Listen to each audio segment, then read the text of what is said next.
Bonsoir à toutes et à tous, bienvenue pour ce deuxième rendez-vous santé du Club de la Presse de Lyon, organisé en partenariat avec le groupe Ma Santé. Il y a quelques semaines, nous avions eu la chance d'avoir parmi nous le docteur Patrick Carlios, qui est encore dans l'assistance aujourd'hui. À l'époque, on avait évoqué l'ARN messager et il avait signé un ouvrage conséquent sur cette technologie. Et ce soir, on change d'univers, on change de problématique puisqu'il s'agit d'implants et plus précisément de contraceptifs avec un scandale sanitaire qui est en cours et un ouvrage qui a été réalisé, signé par deux consoeurs, dont Jacqueline Morette, lyonnaise et membre du Club de la Presse, et qui signe donc cet ouvrage au mépris du corps des femmes qui fait l'actualité, on l'évoquera tout à l'heure. Cet ouvrage a été sorti il y a combien de temps à peu près? Un mois. Un mois, et on en est déjà au troisième retirage. Troisième retirage, donc c'était vraiment une belle réussite. On évoquera, Jacqueline, tout à l'heure évidemment, comment vous est venue cette démarche éditoriale de s'intéresser aux implants Essure. Mais auparavant, je vais vous présenter tous ceux qui sont autour de cette table. On va commencer par Anne-Cécile Groléas, dont vous habitez à Vénissieux, oui. C'est ça. Et vous avez été vous-même victime des implants Essure. Oui, tout à fait. Donc vous nous expliquerez tout à l'heure effectivement dans quelles circonstances et quelles sont les conséquences pour le corps. Et puis on a également parmi nous le docteur Gilles Sournis, qui a pratiqué longtemps à Lyon, qui est gynécologue obstétricien et qui nous expliquera lui aussi dans quelles circonstances en fait il a été au contact peut-être de ces femmes victimes aujourd'hui et des implants Essure. Voilà donc planter le décor. On va venir tout de suite au cœur du sujet et peut-être dans un premier temps, docteur, nous expliquer ce que sont les implants Essure. Bon, alors les implants Essure, c'était un mode de stérilisation que l'on considérait comme définitif, qui était un mode qui a été présenté comme peu invasif. C'est de la chirurgie, bien que beaucoup de patientes ont considéré que ce n'était pas de la chirurgie parce qu'on leur a présenté cette affaire-là comme non chirurgicale, c'est de la chirurgie.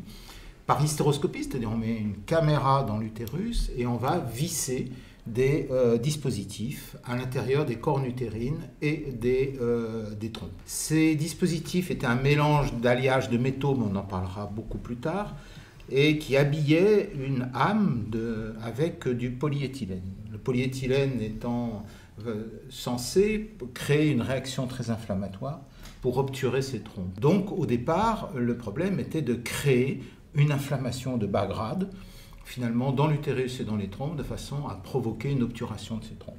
Il s'agissait d'un procédé totalement définitif, parce qu'une fois que vous les avez posés, il n'est pas possible d'envisager une grossesse derrière, puisque vous avez un petit morceau métallique qui en fait affleure dans la cavité utérine, à la différence des clips de célioscopie clip que l'on posait, où il y avait une réversibilité possible. Donc c'était vraiment un procédé totalement irréversible. Ça, c'est déjà la première chose. Et ça a été présenté comme quelque chose qui était de l'ordre d'une diminution du risque, dans la mesure où on pouvait poser a priori ces Essure sans anesthésie ou avec une légère anesthésie, ce qu'on appelle une neuroleptanalgésie, à la différence des clips où il fallait faire une célioscopie avec une anesthésie générale. C'était présenté quelque chose qui pouvait se faire en ambulatoire, mais ça c'était un faux argument, puisqu'en fait les deux alternatives possibles, c'était soit la célioscopie ligature avec des clips, mais là aussi ça se fait en ambulatoire, donc ça c'était un mauvais argument, soit la vasectomie qui dans ce pays est rarement proposée, et très rarement proposée, alors qu'en un pays voisin, l'Allemagne, en Allemagne la vasectomie est très largement répandue. Moi j'ai toujours fait des vasectomies, j'ai appris à les faire en Inde il y a très longtemps, et donc j'ai toujours fait des vasectomies, donc il fallait proposer des alternatives. Et d'ailleurs c'est le principe même de la loi du 4 mars 2002, dite Kouchner, qui était effectivement de faire une information claire, c'est-à-dire on ne va pas employer des mots compliqués, loyal, on ne ment pas, et exhaustif. Alors je déteste le terme d'exhaustif, je préfère employer le terme d'approprié quand il s'agit effectivement de problèmes en responsabilité professionnelle, parce que l'exhaustivité en médecine n'existe pas, c'est vraiment un fantasme à l'état pur, l'exhaustivité médicale. Donc on s'aperçoit dans les problèmes d'Essure que finalement cette règle de laisser le patient choisir au milieu de ces trois techniques de contraception définitive a été rarement posée dans ces termes-là, c'est-à-dire laisser le choix aux gens. Le modèle économique, et on va en parler tout à l'heure, était de dire tout se fait en ambulatoire et sans anesthésie, donc c'est un modèle économique vertueux. C'est faux. Donc on a compris en gros de quoi il en retourne et quel était l'intérêt de ce procédé, de cette technologie. Donc maintenant Jacqueline, dans quelles circonstances vous avez été amenée à vous intéresser aux implants lécheurs et à commencer de gratter, entre guillemets, sur ce futur scandale sanitaire? Oui, auparavant je vais quand même préciser une chose. Quand Gilles parle de vasectomie, ça veut dire qu'en France, on a une vision de la contraception qui s'applique uniquement aux femmes. C'est leur job, c'est à elles de se débrouiller. Et on oublie quand même que généralement, ça se passe à deux. Hein. C'est une histoire de couple. Donc, je voulais le rappeler parce que c'est tellement français français, puis même un petit peu au-delà quand même. Cela étant dit, l'histoire est venue c'est une histoire d'amitié quand même. Gilles me contacte en me disant écoute, je vois un truc en ce moment qui se passe dans mon cabinet, c'est-à-dire que j'ai de plus en plus de patientes qui souffrent de maux divers, certains communs, toutes mes patientes, certains dans la sphère intime, d'autres ailleurs, hein, douleurs articulaires, des choses. Et donc on en parle. Et puis, c'était quand ça, Jacqueline? Alors, c'était quand? C'était 2017. Ouais, 2017, 2016 même, on a commencé à en parler. J'ai commencé à me poser des questions fin 2016. Ouais, 2016. Et donc, je me suis dit, c'est intéressant, ça vaut vraisemblablement qu'on creuse un peu. Et puis, c'est une période où on a vu monter le nombre de femmes en souffrance. Je ne sais pas combien tu en as reçu, toi. Moi, j'en ai opéré de première main. Je dis bien de première main, 150. Voilà, c'est ça. Et puis de deuxième main, c'est-à-dire j'ai rattrapé, on en parlera peut-être tout à l'heure, c'est le problème effectivement de beaucoup de sinistres qui sont liés à des explantations avec des problèmes liés à ces explantations. J'en ai opéré 160. Donc on est, voilà. Jusqu'à ce que le Covid, en mars 2020, me rattrape, avec un petit séjour en soins intensifs, qui fait que j'ai posé le bistouri en sortant de réanimation. Je ne voulais pas du tout être un chirurgien qui arrive en déambulateur dans son bloc opératoire. Ça faisait un peu désordre, donc j'ai préféré poser le bistouri. Voilà, alors à partir de là, donc, on en parle.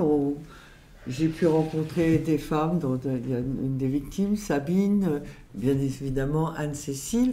On en parle et petit à petit, en creusant un peu le sujet, en contactant les associations, je m'aperçois, parce qu'à l'époque j'étais encore ça, je m'aperçois qu'effectivement le problème est quand même beaucoup plus important qu'on l'imagine, se limite pas à quelques femmes. Donc je fais un premier papier dans l'Humanité. Je propose un premier papier qui est accepté à Papier Magazine, dans la partie magazine, et je rentre en contact avec Résiste, qui était à l'époque l'association qui fédérait pas mal de femmes. Depuis, d'autres associations se sont créées, donc maintenant ça a essaimé pratiquement sur toute la France. DMI, comment ça s'appelle déjà? Victime DMI que Sabine préside. Il y en a une autre en Bretagne, il y en a en Occitanie. Donc petit à petit, les femmes se sont regroupées et ont commencé à se poser des questions et à poser les questions au pouvoir public. On est quand même en 2016. Le problème n'est pas nouveau. Alors, je vais dire tout de suite que les échures ne seront jamais interdits. Ils ont été en revanche retirés du marché par Bayer. Et ça, c'est quand même, du point de vue des autorités de santé, une pierre dans leur jardin. Parce que c'est Bayer qui a dit « Oh, il y a une mauvaise presse, je les retire du marché ». Et c'est comme ça qu'aucun écheur n'a été posé. En 2016, ça a été un pic.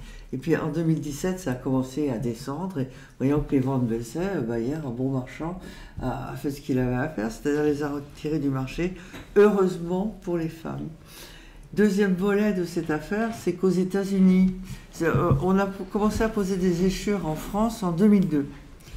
aux États-Unis à peu près à la même époque, à quelques mois près. Et aux États-Unis, les femmes ont vécu le même problème que les femmes françaises. Et il y a eu quand même un mouvement, des activistes se sont emparés de l'affaire. Une première activiste, c'est Angie Finalino, dont nous parlons dans le livre. Et donc, petit à petit, je reviendrai sur les procès plus tard. Donc voilà comment ce livre est né. Après un article, je me suis dit, c'est trop compliqué cette affaire, c'est trop important, je ne peux pas rester sur 10 000 signes. Hein. Je me suis dit, ça vaut plus, il y a une histoire à raconter. Premièrement, l'histoire de ces femmes. Et je suis partie sur l'idée du témoignage. Et c'est là que j'ai rencontré Anne-Cécile, parce que mon idée, c'était de faire un livre de témoignages, je leur laisser la parole. Et puis finalement, ça ne suffisait pas. Le témoignage, c'est bien, mais ça a des limites. Donc, je suis partie sur une enquête. Mais une enquête, c'est lourd. Tous les journalistes ici le savent. Si on veut faire une enquête au long cours, c'est au moins 1 an de boulot. Hein, sérieusement. Si on veut vraiment creuser toutes les pistes. Donc, je suis partie sur une enquête. Et c'est là que j'ai rencontré ma co-autrice, Delphine Bauer, qui avait eu la même idée. Et on s'est rencontrés grâce à Anne-Cécile.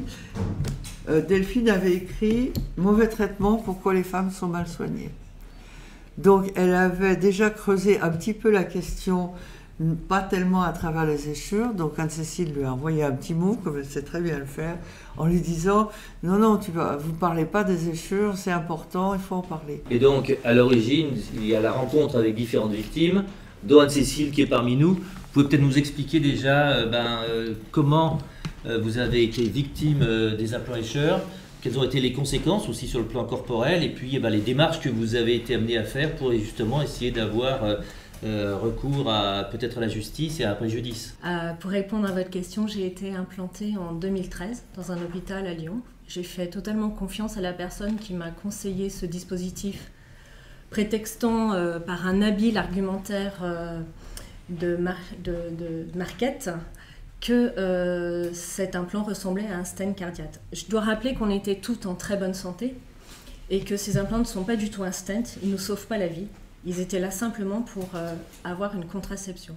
Au départ, moi, j'ai plutôt demandé une ligature des trompes. Et cette demande venait après avoir obtenu beaucoup de refus suite à la demande de vasectomie de la part de mon mari, puisque c'était bien une décision de couple.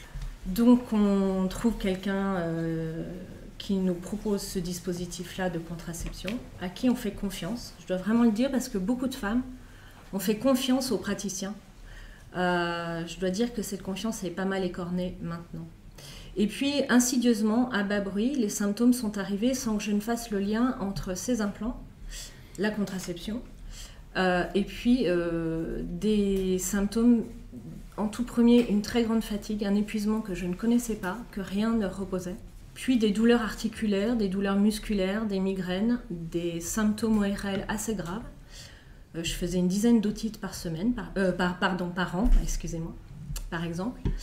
Et tous ces symptômes étaient de plus en plus prégnants. Mais à un gynécologue, on ne parle pas du reste de sa santé. On va le voir et on va lui parler de sa problématique première, faire un frottis annuel, faire les examens nécessaires si on a un risque de cancer familial, etc.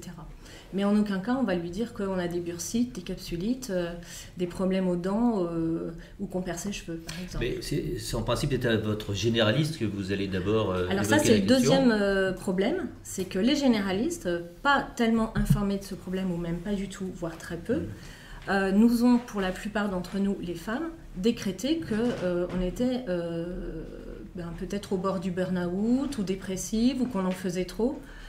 Beaucoup d'entre nous, on était des femmes actives, on avait demandé une contraception définitive pour une question de praticité et puis une forme de liberté aussi, d'appropriation de son corps. Et on avait des médecins généralistes en face de nous qui étaient très incrédules face à nos symptômes et qui, la plupart du temps, nous conseillaient d'aller voir des psys ou de prendre des médicaments ou peut-être simplement de nous reposer, mais encore une fois, le repos ne suffit pas quand on est malade. D'accord, un petit peu comme la fibromyalgie par exemple, où effectivement c'est un peu le malade imaginaire, quoi. Oui, on s'est fait traiter de foldingo, de zinzin, d'hystérique. Enfin, je vais pas vous passer toutes les séries d'insultes et de mauvais traitements qu'on a reçus de la part du corps médical, et même encore aujourd'hui, c'est ça le problème en fait. C'est-à-dire que c'est un scandale en 2016 quand ça éclate en France, parce qu'il y a une lanceuse d'alerte qui comprend qu'il y a un problème via un problème qu'elle arrive à découvrir sur Internet via les Hollandaises. Elle voit qu'en Amérique, il y a le même problème. Il y a 1 million de femmes dans le monde qui ont reçu des implants. En France, il y en a 200 000. Sur les 200 000, il y en a plus de 30 000 qui ont dû subir une très grave opération chirurgicale pour enlever les implants qui étaient mis définitivement. Je dois rappeler que malgré ces plus de 30 000 femmes explantées à ce jour, il n'y a toujours pas d'alerte qui est donnée au niveau national ou d'alerte qui est donnée à l'ensemble des femmes qui portent ces implants, et ça c'est proprement scandaleux. Ce que s'expliquait tout à l'heure Jacqueline, effectivement, le produit est retiré du marché, mais il n'est pas officiellement interdit. Il n'est interdit nulle part. Ni aux États-Unis, ni en Europe. Il n'est interdit nulle part. C'est juste Bayer qui effectivement a retiré du marché ces implants Escher. Juste une question par rapport à votre témoignage et au fait que les généralistes et le corps médical en général, en fait, ils ont pas été d'un grand secours. Combien de temps d'abord ils ont mis pour faire un rapport entre les implants Escher et votre pathologie, d'une part, et puis après, est-ce qu'ils n'ont pas péché par ignorance, tout simplement? Alors, peut-être par ignorance ou par méconnaissance du problème. Moi, j'ai beaucoup de chance dans ma vie. C'est que, par hasard, j'arrive dans le cabinet du docteur Sournis. Et c'est lui qui m'alerte. Mon médecin généraliste ne m'a jamais alerté. Lui, il m'a mis sous médicaments. Et donc, docteur, lorsque Anne-Cécile vient vous voir, tout de suite, vous avez fait le rapprochement? J'avais déjà des doutes très sérieux. Le premier doute, en fait, j'en ai jamais posé. Premier doute, il a été économique. Je vous ai dit qu'effectivement, l'un des grands argumentaires était de dire que ça se faisait en ambulatoire, mais la vasectomie se fait en ambulatoire et la célioscopie clip se fait en ambulatoire. En fait, je suis titulaire d'un DESS d'économie et de gestion de Montpellier, et puis d'un DEA de méthode d'analyse système de santé, qui est un DEA d'économétrie, en fait, de mathématiques appliquées à l'économie, de la santé de Lyon. Et je m'étais aperçu que ça ne tenait pas debout, cette affaire-là, au point de vue économie de la santé, pure et dure. C'est-à-dire qu'effectivement, il n'y avait pas de comptabilité analytique digne de ce nom. Il y a deux choses qui m'ont frappé. C'est qu'effectivement, les clips, c'était 80 € hors taxe, avec une TVA à 20% qui en faisait à 96 €. Certes, il y avait une anesthésie générale, mais c'était une chirurgie ambulatoire. Les gens rentraient le matin, sortaient à 2 h d'après-midi.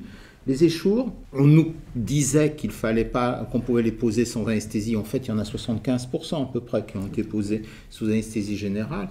Donc là aussi, il y avait quand même une approche un petit peu biaisée. Et le coût unitaire était de 700 €. Ce qu'il faut savoir, c'est que 200 000 femmes ont été implantées en France, mais 245 000 boîtes d'échours à 700 € ont été facturées à la sécurité sociale, ce qu'on appelle des TIPS dans notre jargon de bloc opératoire. Ça veut dire qu'il y a 45 000 échours en plus. En fait, je voyais bien dans les blocs, quand j'opérais à côté de moi, mes camarades qui en posaient un, puis ils avaient des difficultés, ils ouvraient une deuxième boîte, voire une troisième boîte. Donc c'était 700 € multiplié par 2, multiplié par 3. Ça, c'était déjà un problème non négligeable, c'est la difficulté de la pose. Donc ça, c'était pas du tout annoncé dans les modélisations économiques, économétriques de cette affaire-là. L'autre problème qui m'a un petit peu gêné, mais on le verra peut-être plus tard, c'était la TVA qui s'appliquait à ces échours, qui était de 5,5. Alors ça, c'était quand même surprenant pour un dispositif médical implantable. Et je m'en étais fait, j'avais posé la question au ministère de la Santé face au célèbre professeur Jérôme Salomon. Et il y avait un petit moment de gêne, il y avait à peu près une vingtaine d'énarques qui ont gardé leurs chaussures avec un intérêt non dissimulé en se disant « Putain, il est allé chercher où ce chiffre à la mort moelle-neu de 5,5 ?» Je vous expliquerai après pourquoi il y a eu une TVA à 5,5. Donc on se retrouvait devant quelque chose de cher, et puis surtout une célioscopie clip, c'était un risque, parce qu'il y a toujours des échecs. les échecs du clip, c'était 1 sur 2500. Les échecs de pose des échos, d'emblée annoncés dans toutes les publications, étaient entre 8 et 13%. Donc ça m'a paru complètement délirant, le surcoût, le taux d'échec. Donc je n'ai pas posé d'échos pour des raisons strictement économiques au départ, puisque j'ai cette formation d'économie de la santé. Alors je me suis fait traiter un petit peu de vieux con, ça ne me gênait pas trop. Donc voilà, et j'ai continué à faire mes célioscopies clip. Et puis surtout, je proposais des vasectomies, parce que j'ai toujours fait des vasectomies, car je suis d'accord avec Jacqueline, la contraception est une affaire de couple. Et puis je m'en suis désintéressé pour tout vous dire. Parce qu'à partir du moment où vous ne faites pas un geste et vous travaillez beaucoup, j'avais une énorme activité, vous désintéressez du problème, ça ne m'intéressait pas. Et à partir de 2016, je vois arriver des patientes qui présentaient des pathologies utérines et surtout une adénomiose, c'est-à-dire une endométriose du corps de l'utérus. Et elles commençaient à me raconter des choses qui n'avaient rien à voir avec la pathologie gynécologique. Or, il se trouve que pendant 15 ans, j'ai donné des cours au DIU de sexologie, qui était dirigé par ma vieille amie et complice Marie Chevrel, docteur Marie Chevrel, qui était psychiatre et sexologue. Et mon cours, c'était un cours de 12 heures, hein, c'était quand même long, sur la douleur pelvienne. Donc je réparais, je faisais des réparations d'excision par exemple, je faisais des réparations de choses un peu de mutilation, des fistules vésico-vaginales, recto-vaginales, c'était un peu ça mon dada, la douleur. Et la douleur, j'ai l'habitude d'interroger les gens, c'est-à-dire qu'il faut à la fois, je vais dire quelque chose de pas très... Bon, il faut à la fois écouter les gens, mais en même temps les cadrer, sinon on y est le lendemain matin. À partir du moment où on ouvre, je dirais, le torrent de la douleur, vous n'arrivez plus à le canaliser. Donc il faut avoir l'habitude à la fois d'écouter les gens sur la douleur, mais en même temps de les canaliser. Sinon, le temps s'écoule et les patientes râlent dans la salle d'attente derrière. Donc au bout d'un moment, je me suis dit, mais elles me racontent toutes la même chose en fait. Elles avaient une symptomatologie diverse, variée, mais homogène. C'est ce que j'ai appelé après une forme d'oxymore. C'était homogène dans sa diversité, si vous voulez. C'était parfaitement homogène dans sa diversité. C'était tellement homogène qu'au fil du temps, je suis arrivé à faire un interrogatoire qui fait foi actuellement, puisque je l'ai présenté en 2021 au Congrès national des gynécologues obstétriciens de France, au CNGOF. J'avais été invité à parler des aspects médico-légaux des retraits des chours, et j'aurais dit qu'il fallait absolument faire un interrogatoire standardisé, qui n'est pas toujours d'ailleurs très bien vécu par les patientes. C'est mon côté un petit peu marxiste, c'est ça, non,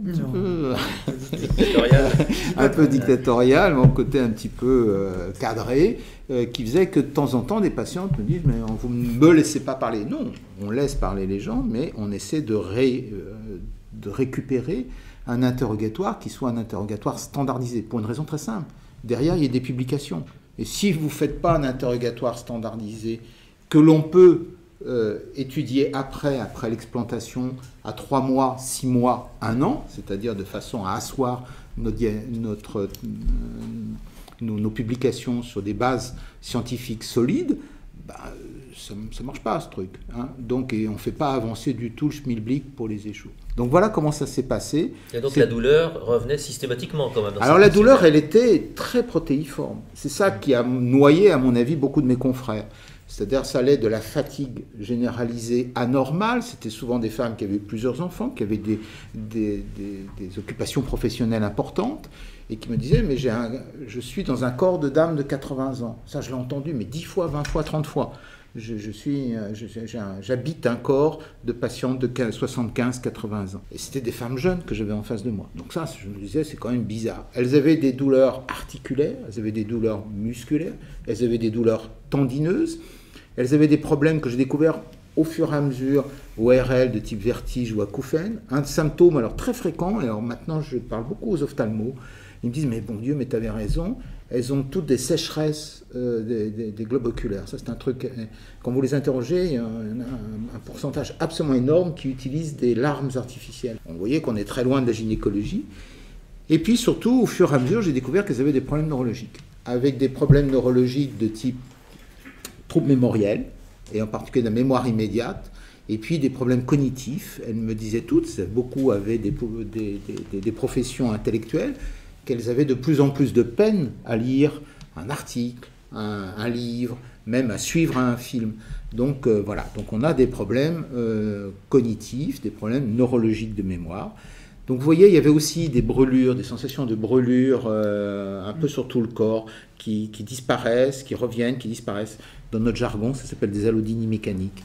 Ça aussi, c'était des choses, pour moi, qui étaient, dans la mesure où je m'intéressais depuis toujours à la douleur pelvienne d'une manière générale, c'était des symptomatologies qui me parlaient. Donc, pour quelqu'un qui s'intéresse à la douleur, à un moment donné ou à un autre, j'ai fini par me demander, mais qu'est-ce qui se passe? Qu'est-ce qu'il y a dans ces trucs-là qui engendre une symptomatologie aussi riche, aussi diverse, mais homogène? Et j'insiste sur le terme homogène, finalement. Hein, ça, c'est clair. C'est homogène dans sa diversité. C'est l'oxymore que j'ai un petit peu trouvé pour expliquer ça, parce que je ne voyais pas d'autres termes pour décrire de telles douleurs. Donc, dans quelques instants, on donnera la parole à Jacqueline, mais auparavant, peut-être nous expliquer, on a compris les conséquences de ces implants Escher, mais en fait, sur le plan purement technique, comment, en fait, est-ce qu'on a une explication à ces douleurs, à ces différentes pathologies? Qu'est-ce qui fait que ces implants Escher sont devenus, en fait, un fardeau pour de nombreuses femmes? Est-ce qu'on est capable aujourd'hui, sur le plan technologique, d'avoir une explication claire et plausible? Alors ça s'est fait en cascade, parce qu'à partir du moment où j'ai commencé à comprendre qu'il se passait quelque chose, j'ai essayé de comprendre le pourquoi. La première chose, c'est qu'est-ce que c'est que ce truc, hein? En gros, quelle est la composition de ces chours pour expliquer cette affaire-là. Il se trouve que, mais c'est toujours des histoires d'amitié, vous savez. Lyon est une ville de réseau, je ne prends rien à monsieur le député. Donc Lyon est une ville de réseau, c'est des histoires de vieux copains, quoi. Hein. Il se trouve que j'étais très copain avec Vincent Balter, qui travaille à l'École normale supérieure, et qui est un très très brillant chercheur, et qui est géologue. Alors vous allez me dire, qu'est-ce que fout les géologies dans la médecine? Mais il avait beaucoup publié dans des grandes revues internationales, dans Nature, dans Science, etc. C'est lui qui avait découvert, avec des micro-forêts dans les dents des hominidés, la nutrition de ces hominidés. Pourquoi certains hominidés avaient disparu et d'autres avaient survécu. Donc au bout d'un moment, je lui parle de cette affaire, et il me dit, mais j'ai la machine pour expliquer ton truc, tu m'amènes des échours neufs, mais moi, je te dis ce qu'il y a dedans. Alors, je dis, ah bon, bon. Alors, il avait une machine, 2 millions, 3 millions d'euros, un truc de dingue, enfoncé dans le plancher. Alors, comme ils sont un peu dictatoriaux, hein, les gens à l'école normale supérieure, et ils ont demandé à deux pauvres thésardes ce qu'elles faisaient le week-end, et ils ont répondu, bon, on va voir nos copains. Ils ont dit, ben non, tu restes dans le labo, et puis tu t'occupes de ça. Bon, ça, c'est le côté un peu école normale. Et ils m'ont sorti le truc. Après, donc, on a fait le débrief avec des associations, d'ailleurs, de victimes, qui étaient très intéressées par cette affaire. J'ai commencé par me faire engueuler par les filles qui étaient effectivement, outre que c'était des normaliennes brillantes, elles étaient très féministes. Elles m'ont dit, vous n'avez pas honte de poser des trucs comme ça dans le corps des femmes? Je dis, écoutez, je suis désolé, mais moi, j'en ai jamais posé. Et donc, on a vu qu'effectivement, il y avait quand même un mélange de métaux assez délirant. Il y avait, alors comme ce sont des géologues, c'était 20 mg de nickel de mémoire, 11,8 mg de chrome.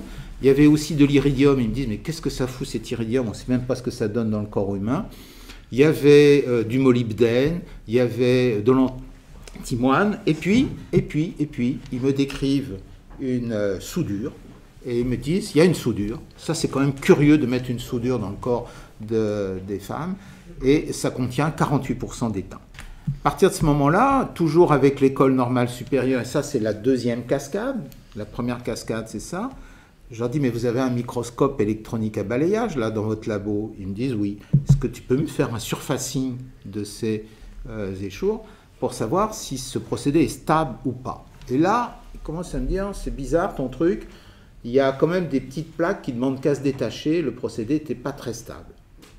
Il y avait des traces d'usinage qu'on voyait bien, Mais il y avait des plaques qui demandaient vraiment qu'à se détacher. Là, j'ai commencé à me dire, c'est pas si solide que ça, ces trucs-là. La troisième, donc, ce qui m'a d'ailleurs décidé dès le départ, et là, je me suis mis en opposition avec mes petits camarades du Collège national des gynéco-obstétriciens de France, qui préféraient la salpingectomie sous célioscopie en tirant un peu dessus. Il y a eu énormément de dégâts là-dessus, puisqu'il y a eu beaucoup de fractures.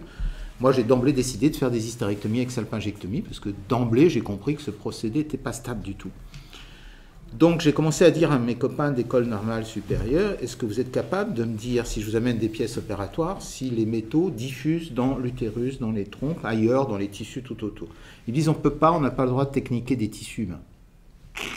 Là, je tombais sur un os. Donc il a fallu trouver un autre laboratoire qui s'est avéré être un laboratoire qui est une sorte de start-up attaché à l'INSA, qui était Minapat, qui était dirigé par un pneumophysio, qui est le docteur Vincent Balter. Alors, docteur Vincent Balter... Michel Vincent, excusez-moi, avec les Vincent, on se trompe. Michel Vincent. Alors, pourquoi il y a un pneumophysio? C'est assez logique, parce qu'en fait, il faisait ça depuis très longtemps. Il faisait des biopsies bronchiques et pulmonaires pour rechercher si certains cancers ou certaines maladies professionnelles étaient liés soit à des dispositifs de métaux, soit de la silicose, etc. Il dit, je sais faire et ma machine peut te le dire. Donc je lui ai fourni 10 pièces opératoires, d'hystérectomie avec salpingectomie. Et là, ça a été quand même le coup de tonnerre, parce qu'on s'est aperçu qu'il y avait des métaux qui diffusaient dans l'utérus et dans les trompes, et que cette belle machine vous donne des pics comme ça. Elle disait, ben là il y a de l'étain, là il y a du chrome, là il y a du cobalt, là il y a du nickel. Bref, le procédé n'était pas stable et pétait littéralement dans l'utérus, dans les trompes. On a vu en microscope électronique à balayage, parce que cette machine s'appelle une MEB EDX, microscope électronique à balayage, énergie dispersive de rayons. Et cette machine nous permet de savoir exactement quels sont les métaux dans les tissus. Donc là, on a publié et on s'est aperçu que c'était la soudure en étain qui effectivement se délitait. Ça a été l'étape, la troisième, j'en suis à la troisième cascade.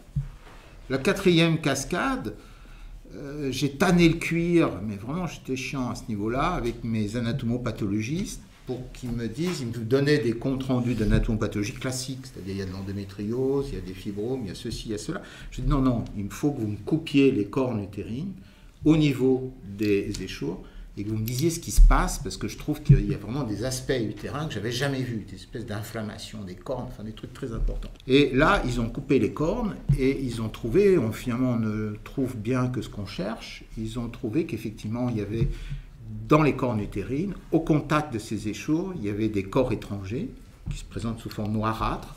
Je vous ai amené une photo là, de ce type-là. C'est des granulations noirâtres, en fait ce sont des métaux, et avec une réaction inflammatoire à cellules qu'on appelle gigantocellulaires. Ce sont des cellules qui provoquent une réaction inflammatoire extrêmement forte au contact de ces corps étrangers. Bien. Ça s'appelle des granulomes inflammatoires.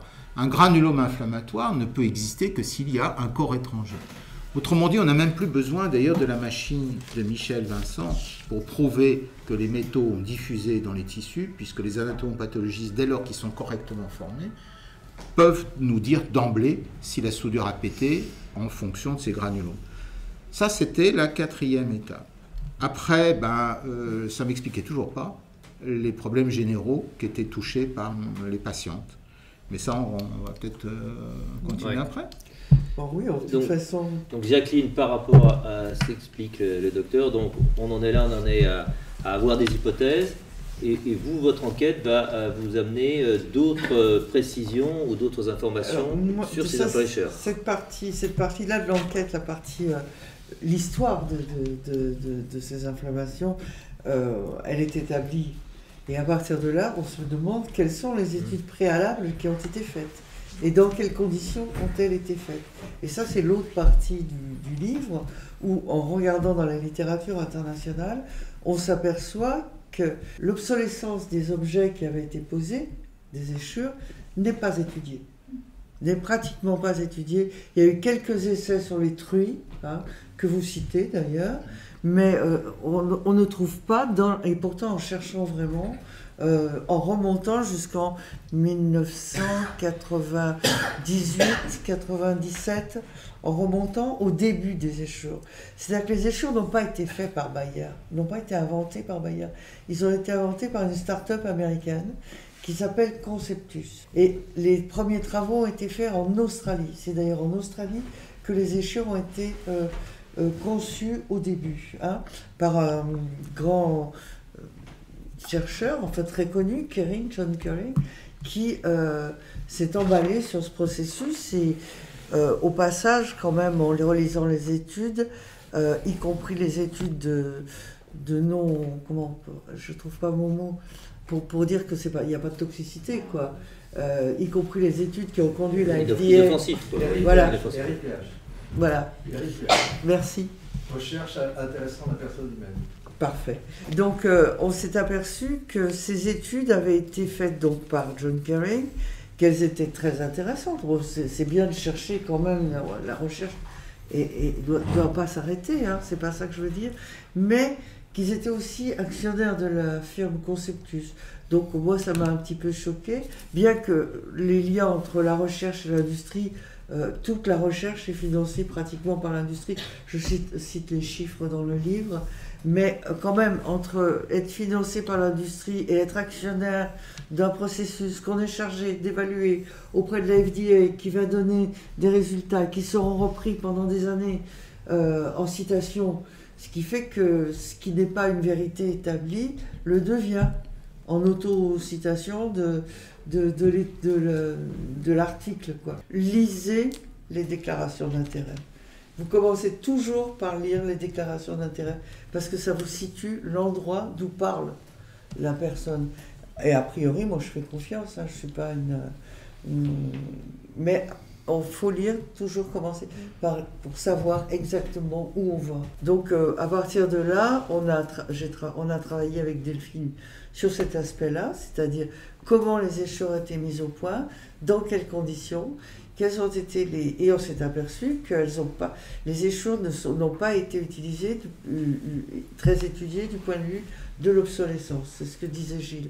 Et puis deuxièmement, nous avons demandé à un chercheur spécialisé dans la corrosion, le docteur Patrick Schmurtz, qui est à l'université de Lausanne, je ne me trompe pas, et Zurich, et qui est président d'une société savante travaillant sur la corrosion des prothèses, et qui nous a dit que, confirmant ce qui avait été mis en évidence à l'école normale, que les échures, non seulement il y avait beaucoup trop de métaux différents, et que le design était très mauvais. En gros, ça n'aurait jamais dû exister, quoi. D'après lui, le design était mauvais à cause de la longue tige, la soudure mettre une soudure, c'était risquer une détérioration très rapide. Donc, on a donc fait un chapitre dans le livre sur cet aspect-là des choses. Donc, vous avez expliqué, Jacqueline, l'origine, effectivement, à la base australienne, repris donc par une société américaine. Californienne. Les premiers implants Escher, donc ils ont été implantés aux États-Unis ? En Australie. En Australie. En Australie, et puis après aux États-Unis, dès que la FDA a donné l'autorisation. C'est ça qui est incroyable quand on connaît comme la rigueur de l'administration américaine sur un certain nombre de médicaments ou de procédés. Ils sont passés entre les mailles du filet. On peut dire ainsi, mais pas. Moi, je ne peux pas aller plus loin, mais par exemple, les chercheurs de Conceptus, qui est une firme à Palo Alto, les chercheurs de Conceptus, c'était des gens qui ont été détachés de Medtronic. Medtronic, c'est une immense firme de mise au point, notamment dans tout le domaine des valves cardiaques, etc. Et après, quand Bayer arrive, en 2016, 14. 13. En 2013, j'ai pourtant mis dans mon livre, j'ai aucune mémoire des dates, mais quand Bayer rachète Conceptus, ils achètent un produit.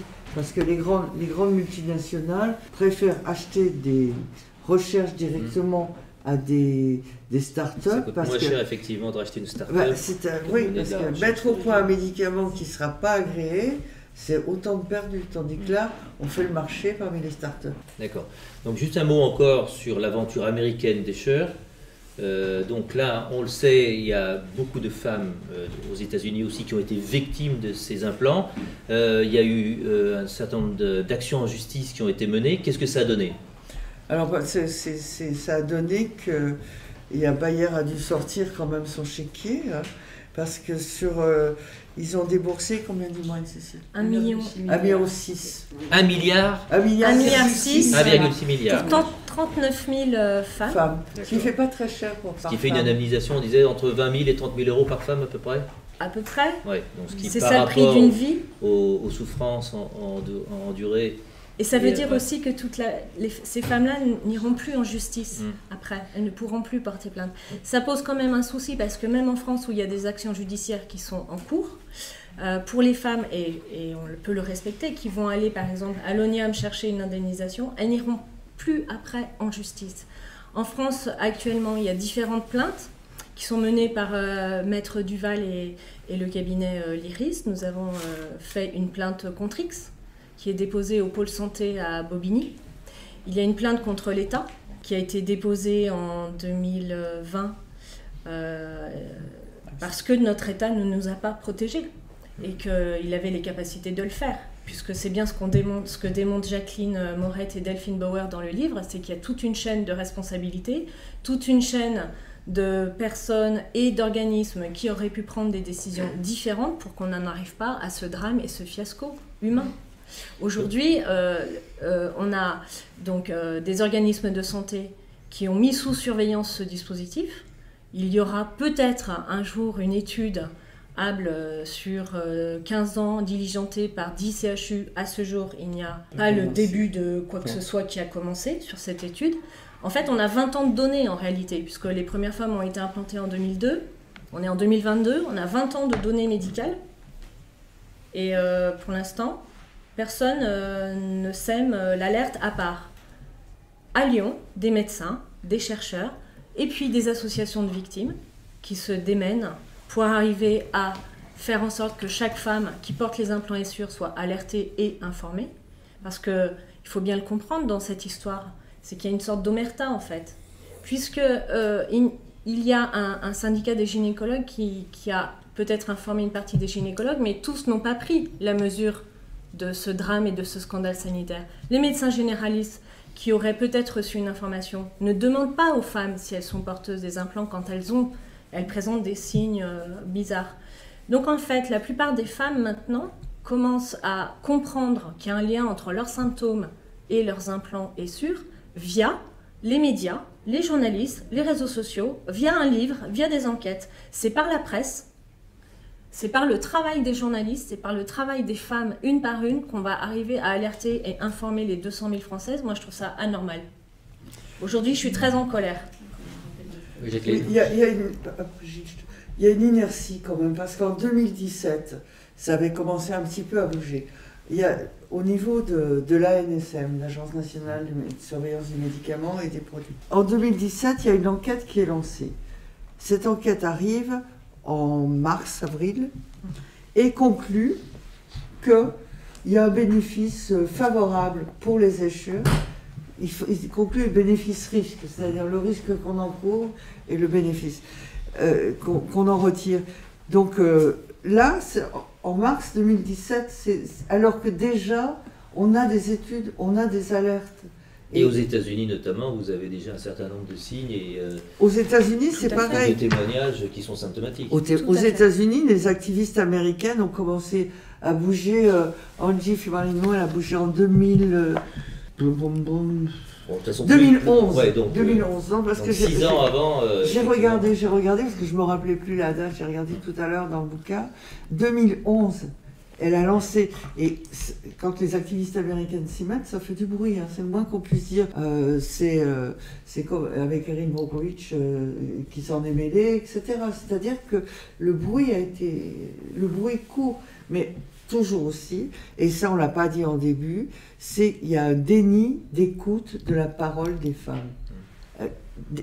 Anne-Cécile l'a dit, Gilles l'a repris, mais quelque part, le soupçon d'hystérie pèse. Et c'est un dossier qui est profondément genré, c'est le dossier des échures. C'est pas n'importe quoi qui est arrivé. Si c'était agi peut-être du pénis de ces messieurs, on aurait réagi plus vite. Je ne suis pas convaincu, mais... non, mais il y a un biais de genre. Il y a un biais de genre important dès qu'on touche à cette corps des De toute façon, sphère. la plupart des scandales qui sont apparus ces dernières années concernaient les femmes quand même. La plupart, oui. C'est les femmes qui ont les implants alerté. PIP, C'est les femmes qui le ont alerté. Levothyrox, Les médicaments, attention, ne confondons pas. La mise sur le marché d'un médicament n'a rien à voir avec la mise sur le marché d'un dispositif médical implantable. Il est Oui, mais beaucoup les plus victimes sont les léger, femmes. mais les victimes sont toujours les femmes. Les victimes sont les femmes, on est d'accord. Nous sommes les cobayes de la médecine. En tous les cas, c'est vrai que On a les quand faits même- sont là pour dire que on a les quand derniers même scandales été- qui sont apparus, effectivement, On a quand même ont touché les femmes. exploré et on s'est aperçu, avec des arguments notamment au niveau de la recherche, etc., que c'est un dossier genré. Non seulement parce que ça touche à la sphère intime féminine, mais parce que, quelque part, il y a le déficit d'écoute au départ, le déficit de pouvoir à l'arrivée, et puis il y a aussi quand même quelque chose dont il faut se souvenir, c'est que la contraception, c'est nous qui nous sommes battus pour. Ça mettait en porte-à-faux aussi. Comment on a eu des interviews qui sont rapportées dans le livre, où les médecins, c'est les médecins d'ailleurs qui ont beaucoup avancé les médecins poseurs d'échures qui nous ont dit « Mais nous, on était enthousiastes, parce que nous, on est des féministes. » Et oui, bah bon, je mets pas, Comme ça, je mets pas en effectivement, cause leur honnêteté, mais quelque part, il y a quand même dans ce dossier-là un biais de genre qu'il faut explorer. Au nom de la contraception, on ne peut pas faire n'importe quoi sur le corps des femmes. Est-ce que vous n'êtes pas un peu frustré quand même qu'aux États-Unis, qui est le pays où il y a eu le plus grand nombre de femmes qui ont été victimes, on ait acheté leur silence finalement, et finalement on a bloqué un petit peu la procédure? Moi, c'est pas ça qui me frustre aujourd'hui. Moi, ce qui me frustre aujourd'hui, c'est l'inaction et les non-décisions de l'État pour protéger les femmes, pour les alerter. Ce qui me frustre, moi, aujourd'hui, c'est que il y a un certain nombre d'éléments que l'on sait, que l'on connaît, les données sont là. Les chercheurs ont trouvé un certain nombre d'éléments qui tendraient à prouver quelque part un lien de causalité. La justice est un peu lente, un peu sourde. Et puis, encore une fois, on a des femmes aujourd'hui qui sont en errance médicale avant l'explantation, puisqu'elles errent encore, et c'est par le biais des médias qu'elles apprennent qu'il y a un problème et que donc elles vont reconsulter et redemander à refaire des examens, alors que jusqu'à présent, on déniait leurs paroles. Et puis, je dois le dire aussi, pour un certain nombre de victimes, après explantation, il y a de nouveau une errance médicale, parce que l'explantation est absolument nécessaire pour les femmes qui présentent des symptômes. Elle leur sauve la vie. Aujourd'hui, il y a des femmes qui meurent sous essure, il faut quand même le savoir, de détresse, ou bien parce qu'elles sont très malades et qu'elles ne comprennent pas que c'est un lien avec les essures. Donc moi, je me permets de le dire, il y a des femmes qui meurent et on est aveugle à ça et sourd à leur détresse. Mais il y a une errance médicale après explantation, parce que ce qu'on peut comprendre, c'est que peut-être on serait empoisonné. Et cet empoisonnement-là génère donc des problématiques diverses, cognitives, on l'a vu, neuropathiques, mais provoque aussi cet état inflammatoire, va provoquer des maladies de type maladie auto-immune, pour lesquelles là par contre il n'y aura pas de guérison possible ou pas de traitement pour certaines d'entre elles. Il y a des femmes qui développent des cancers, qui développent d'autres pathologies. Est-ce que cette errance-là médicale va continuer longtemps sans qu'on fasse le lien avec la problématique des essures? Donc moi j'ai une immense frustration, une immense colère. C'est ça qui me fait continuer de parler. Et je l'espère qu'il fait en sorte qu'il y a un moment, l'État prendra ses responsabilités, la justice aussi. Et une chose qu'il faut, peut-être que Gilles pourra en parler mieux que moi, mais c'est que les affirmations d'Anne-Cécile, c'est effectivement, il y a des femmes qui, on ne sait pas bien pourquoi ce qui leur arrive, mais tant qu'on n'a pas diligenté des recherches avec des protocoles, des recherches, une approche scientifique du problème, on reste dans le flou. Or, la plupart des recherches, et on le dit dans le livre, ce sont les femmes qui sont à l'origine. Les femmes aidées de médecins, comme Gilles. Par exemple, la recherche de Davoli sur les cheveux, je pense que ça pourrait être intéressant. Mais c'est une piste qui... C'est pas l'État qui leur a demandé de de chercher dans cette Vous avez des direction. initiatives personnelles ou privées à chaque fois. Alors, je vous ai parlé de toutes ces étapes qui sont en fait des étapes de gynéco, c'est-à-dire le pelvis. Et effectivement, je me suis posé des questions par rapport aux signes généraux. Donc, c'est tout le problème, en fait, on revient au problème juridique, parce qu'il se trouve que j'étais en relation avec la Tournée fédérale qui s'est occupée de gérer ces 39 000 victimes américaines. Ce qu'il faut bien comprendre, c'est qu'aux États-Unis, il y a une culture de la négociation et de l'arrangement d'une certaine manière sur le plan financier. Alors on a parlé de class action, c'est pas une class action aux États-Unis, ça s'appelle une mass tort. Alors je ne connaissais pas du tout la différence, c'est finalement la Tournée fédérale qui m'a expliqué. C'est-à-dire qu'il représentait un pool de victimes. En l'occurrence, 39 000 victimes. Il était basé à Philadelphie, cette tournée fédérale. Donc, il voulait venir à Lyon, parce qu'il avait compris qu'à Lyon, on avait un peu cherché, avec l'École normale supérieure, avec Minapat. Et finalement, ils étaient même très contents de venir à Lyon, parce que je crois qu'ils étaient gourmands et gourmets. Donc, ils s'étaient fait tout un plan, d'ailleurs, Bouchon lyonnais, voilà. Donc, ils venaient avec tous ces lawyers, avec ils ont des moyens d'investigation qui sont très puissants. Ils ont vraiment, les Américains, quand ils se mettent à chercher un truc. Et puis, finalement, il y a eu le Covid, patatrac. Donc ils ne sont pas venus sur Lyon à cause du Covid. Et puis, nous avons publié en 2020 notre première série avec dans l'European Journal Obstetric and Gynecology, qui est une grande revue étoilée. Justement, on montrait la diffusion des métaux dans l'utérus et dans les trompes. Donc finalement, ils ont dit, mais ça nous suffit ça. Et ils ont commencé la transaction avec Bayer. Donc c'est une transaction qui s'est faite de gré à gré, qui a coûté à Bayer 1,650 milliard de dollars. Bien.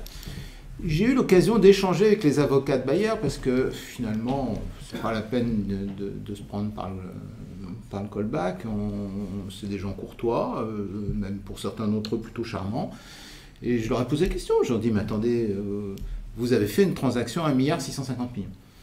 Alors la réponse des avocats de Bayer, c'est de dire oui, on a décidé de payer parce que ça nous aurait coûté encore plus cher si on était allé en justice vu le prix de mes collègues américains. Je ne sais pas si c'était une manière un peu dilatoire de me répondre, mais voilà, donc c'est la réponse des avocats de Bayer par rapport à cette transaction. En France, ça ne se passe pas du tout comme ça.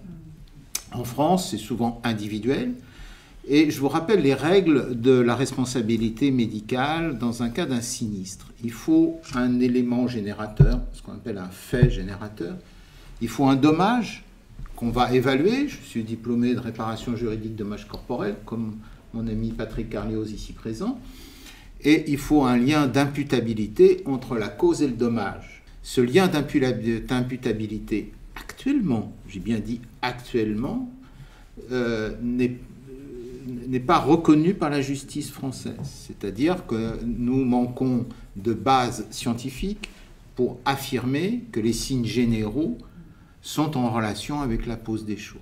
Donc ça n'est pas reconnu. C'est une des raisons pour lesquelles Résiste, qui a voulu faire une forme de class action à la française, a perdu, voilà, et même a été condamné à 10 000 €, si j'ai bien compris, de dommages et intérêts vis-à-vis de Bayer.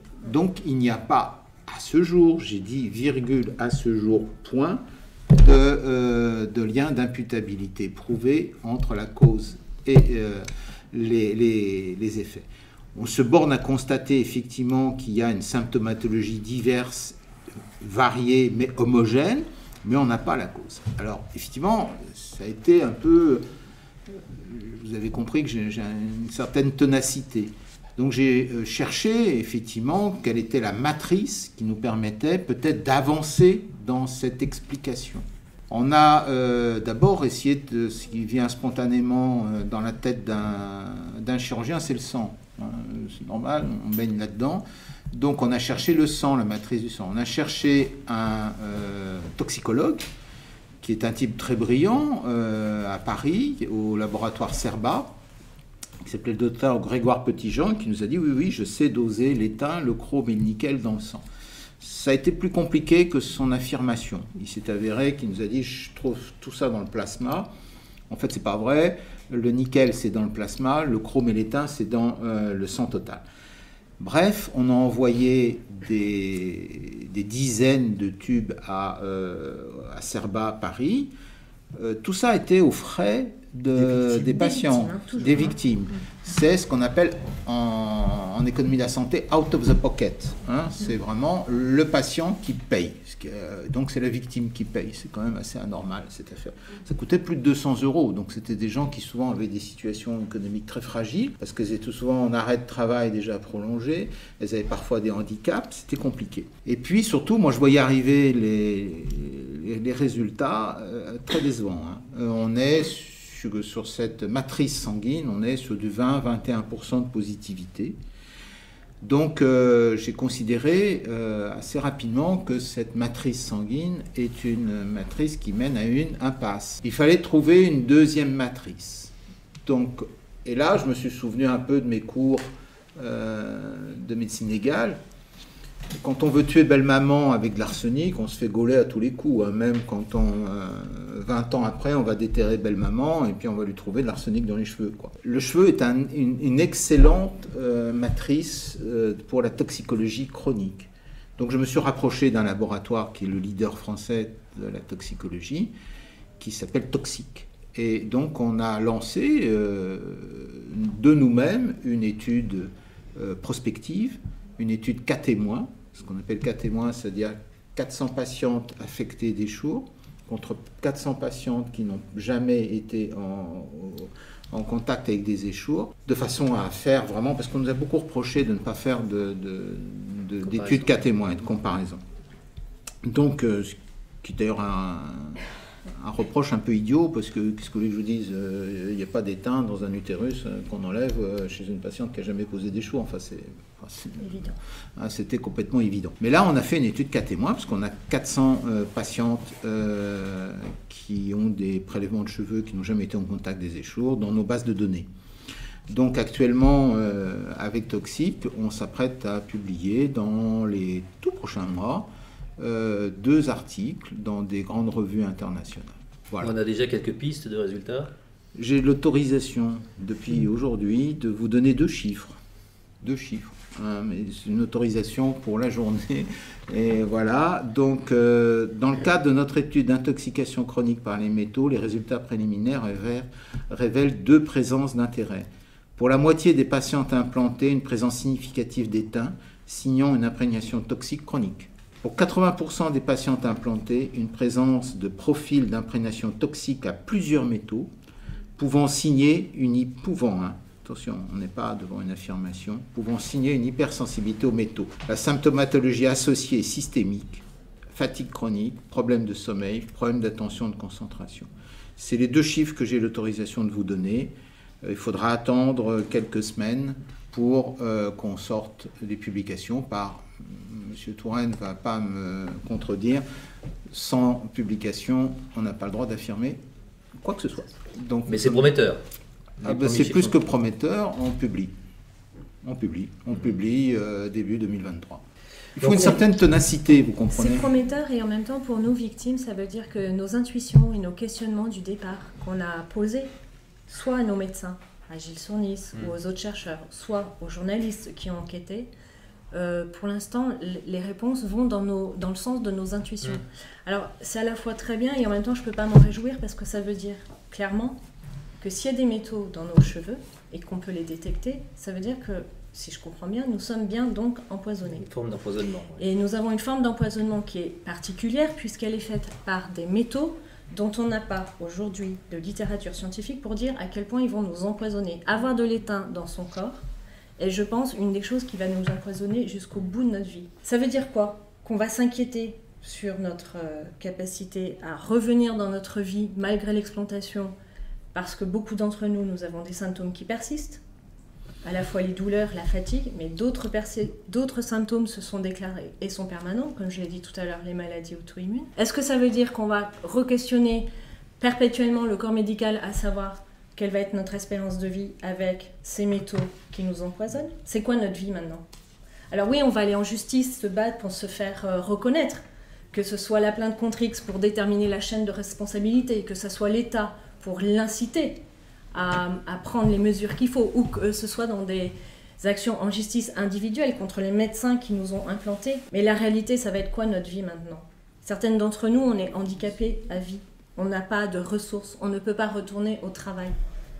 Donc ce scandale sanitaire, c'est pas qu'un scandale sanitaire sur un moyen de contraception pour des femmes qui voulaient une forme de liberté, pour des couples qui voulaient se débarrasser de la problématique de la contraception. C'est un millefeuille de scandales. C'est un scandale d'État, c'est un scandale politique. Moi je le dis, au plus haut niveau de l'État, ils sont informés qu'il y a un scandale sanitaire et rien ne se passe.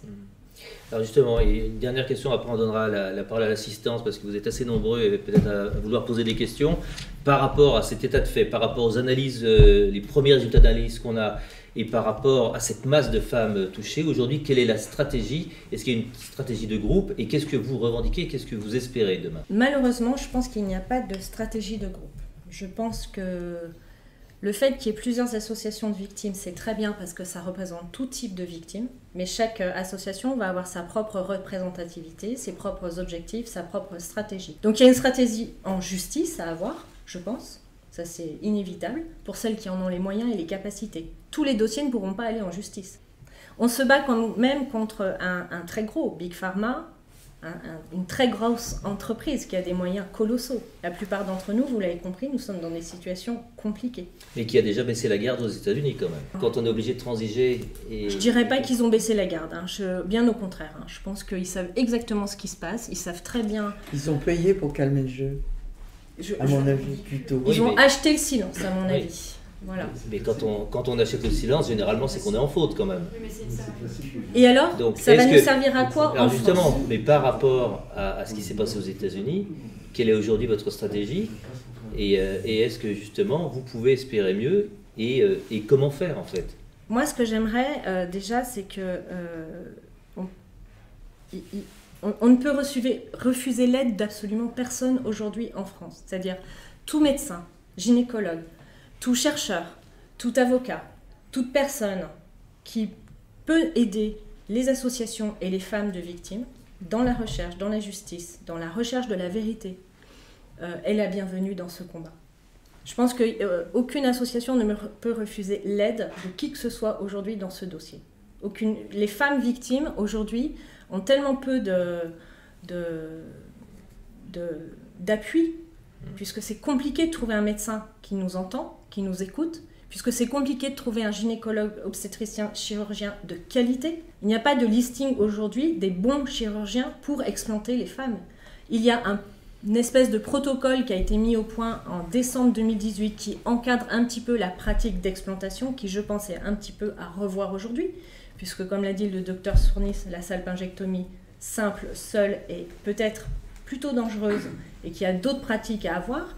On a des gynécologues aujourd'hui qui reçoivent des femmes qui ont des problèmes de santé et qui ne font aucun lien et qui même les induisent en erreur quand elles annoncent qu'elles ont les implants issus. Et quand certaines femmes nous racontent qu'elles ont été mal explantées, qu'il y a des débris dans leur corps, qu'il va falloir y retourner une deuxième fois, une troisième fois, est-ce que c'est normal aujourd'hui que les femmes, par le bouche à oreille, arrivent à savoir quel gynécologue est le bon pour se faire explanter correctement? Est-ce que c'est normal aujourd'hui que les femmes apprennent par les médias qu'il y a un problème? Est-ce que vous apprenez que vous avez un cancer par un média ou par votre médecin qui vous reçoit dans son cabinet? Alors, fort heureusement, on a quelques médecins et chirurgiens à Lyon de qualité. Mais quelle chance! Mais ce n'est pas le cas partout en France. Donc, moi, je pense que les premières revendications, ça serait déjà, par exemple, que l'ANSM applique déjà ce qu'elle avait promis qu'elle ferait en 2017. Adresser un courrier à l'ensemble des femmes qui ont porté les implants issus. Ça n'a pas été fait, ça. Toujours pas. Il n'y a aucune initiative. Ah non, puis ça ne sera pas fait. Et puis après, il y a d'autres revendications, mais là, c'est les associations qui peuvent mieux en parler que moi. Moi, dans ce livre, j'ai eu la chance que Jacqueline et Delphine lisent ce que j'écrivais, qu'elles s'en emparent. J'espère que cette voix-là d'une seule femme est la voix aussi d'autres femmes qui ne peuvent pas parler, qui n'arrivent pas à en parler. Moi, j'espère que le livre démontre quand même, dans une enquête implacable, des révélations qui peut-être changeront les expertises médicales, puisqu'on a beaucoup d'experts médicaux qui nous présentent l'étude Kérine comme étant la preuve comme quoi il n'y a pas tellement de problèmes avec les implants Essure. Bon, maintenant qu'on sait qu'il était actionnaire de Conceptus, peut-être qu'on aura moins cet argument en expertise médicale. Jacqueline, vous pensez que, par rapport à ce que disait Cécile, un ouvrage comme le vôtre, ça va faire avancer le public? Je l'espère quand même, mais c'est un outil, ça appartient aux femmes, maintenant ça ne nous appartient plus. On a fait cette enquête parce que, en tant que journaliste, on a voulu creuser un problème, pas rester à la surface. Hein. C'est pas un livre polémique du tout, c'est un livre qui aligne les faits. Pourquoi, quand, comment, qui a fait telle étude. C'est un livre bourré de notes parce que quelque part on a voulu mettre en perspective des faits et que les victimes s'en emparent. Nous on a fait simplement notre boulot de journaliste. J'imagine que vous avez été passionné par les débats et on vous invite donc à lire cet ouvrage signé Delphine Bauer et Jacqueline Morette, Au mépris du corps des femmes, le scandale, les implants, Escher, et c'est aux éditions de l'Atelier. Voilà, merci à toutes et à tous, on se retrouve prochainement pour un prochain rendez-vous santé du Club de la Presse de Lyon.